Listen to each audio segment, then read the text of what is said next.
All right, now we have this Bermans, the B2500 1.D.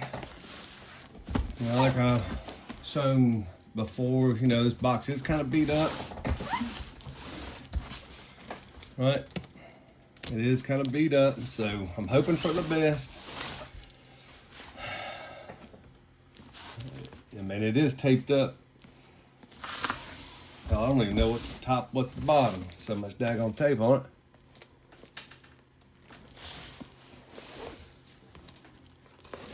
Well, let's just cut it open. There we go. Kind of looks like this might have been a return, maybe. The way that it's taped up.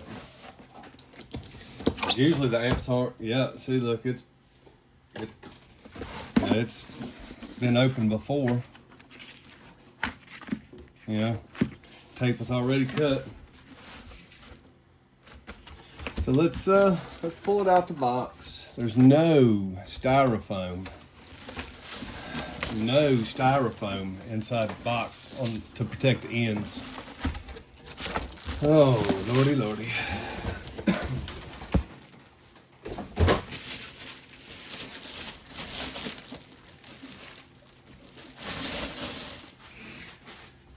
Oh, so that's what that was. Remember the screw that was in the other box? Huh. That's the screw that was in the box for the 6500. Now look at that end cap, that mounting foot, mangled up. So I'm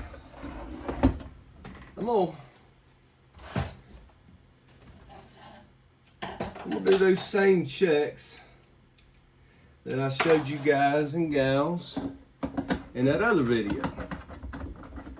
All right. And I'm not even gonna cut it yet.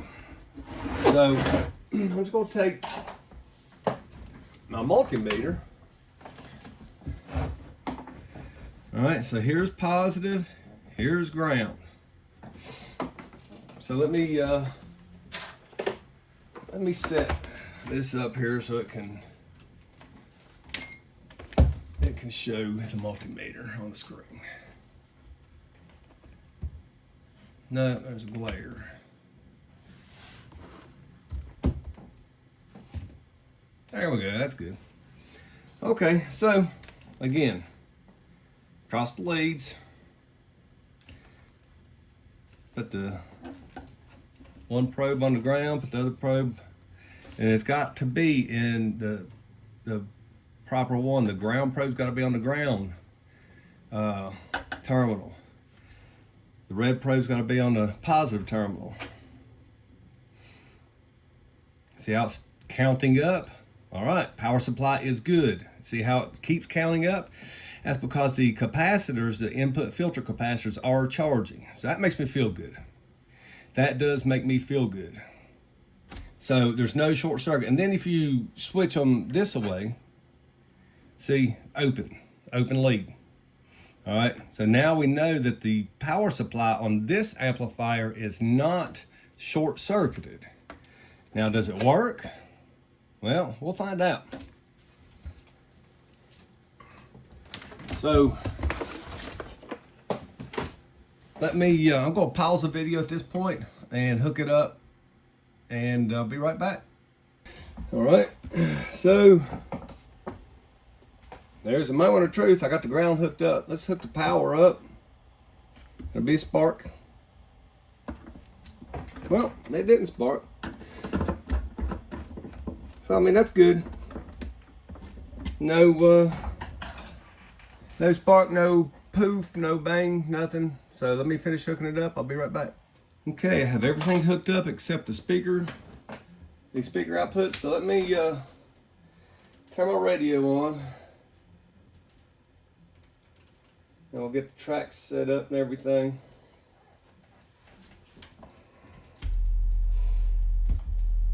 Yeah, there's my 40 hertz track. So now I'm going to turn the remote wire on and hope for the best. First turn on. Well, Come on. Come on. Well, it's in protect mode, as you can see.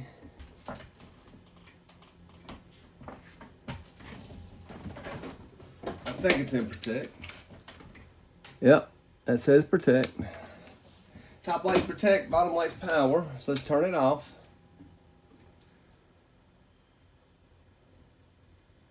All right, turn it back on. And it tried to cycle, nothing. Alrighty, man. That was bad luck on both of those amplifiers. All right, maybe third time's a charm. Let's turn it on again.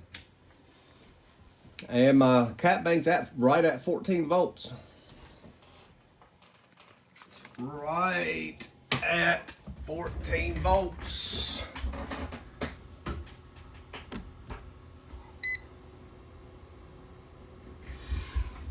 So, man, you know, 2 amps in that shipment, 2 amps that are bad. I mean, look at the end cap. I mean, it's separated from there.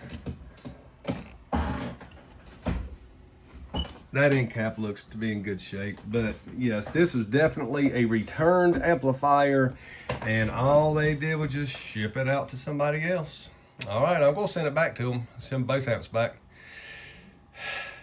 All right, well, I guess there's gonna be no testing today.